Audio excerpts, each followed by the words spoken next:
everyone, Cobra here, and welcome back to my channel. For today's video, we're back in Avatar Legends Realms Collide, and we're going to be going over the topic of power. So I'm going to tell you basically everything you need to know about power, including how to get it, different types of power, and what you should be focusing on. So, first things first.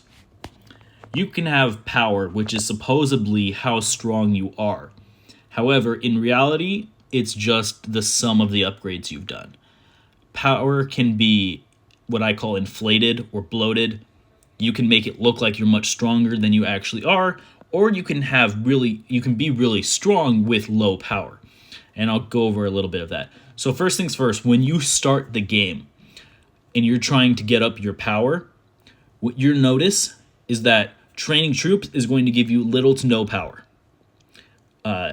Early game, building buildings is going to give you little to no power. You'll find that research is going to give you a little bit more power than the others, and your main source of power early on is going to be your heroes.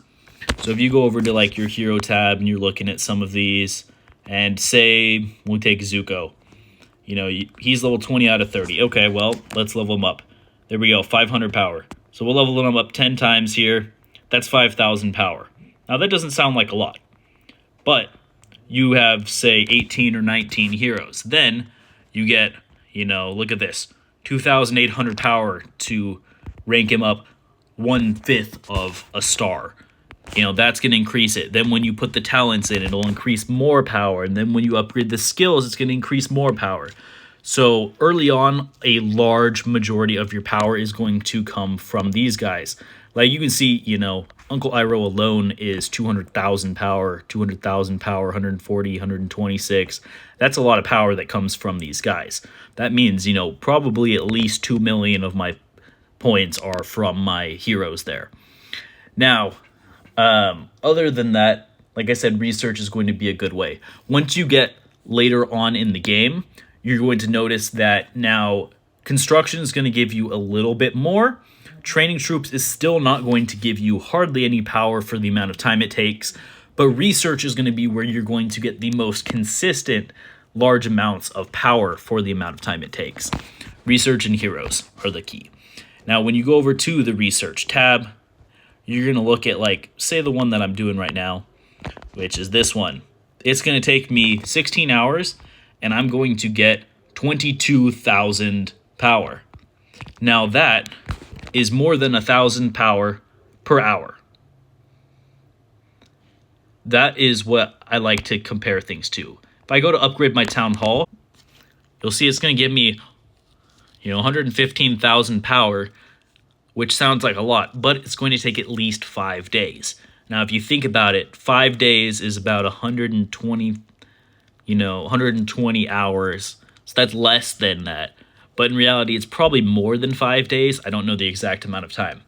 Either way, it ends up being less than what you would get for the research. And the town hall is the best thing for your, best building for your power. So research is going to be where you're going to get a lot of the actual power from, and specifically, more consistently in the economy tab.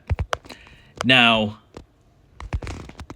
real power versus you also have the opportunity to get what I call invisible power, and then there's fake power. So, difference between all of that. It is easy to go up power. If you just absolutely spam the economy tab, you are going to go up power fast. That's the most efficient. However, if you only have the economy tab, you're only going to be able to gather and produce resources. You are still going to be weak. If you don't go through the military tab and get the high-level troops, get the stat boosts for your troops, you're not going to be able to compete with people, even though it's going to show that you have a high power number. So that's what bloated or, inflated power is when you have a high power number, but in reality, you can't keep it up in a fight. Now, invisible power would be, say I don't go through the economy tab, say I only go through the military tab, I work on just a few good heroes, and then, upgrade my troops and my forge, get the good equipment. My power level might be lower, but because I focus solely on the military stuff, I might be able to beat people that are significantly higher than me because of that. So that's going to be what's called invisible power, because that's only actual strength. Whereas most people are going to have, at the very least, like I have a mix.